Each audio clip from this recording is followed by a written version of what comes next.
You ask Tiger to solve. This deals with linear equations with one unknown. The final result is x equals 3/2. Let's solve it step by step.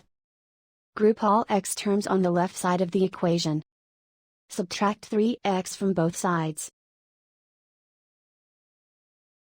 Simplify the arithmetic. Group like terms. Simplify the arithmetic. Isolate the x. Divide both sides by -2. Cancel out the negatives.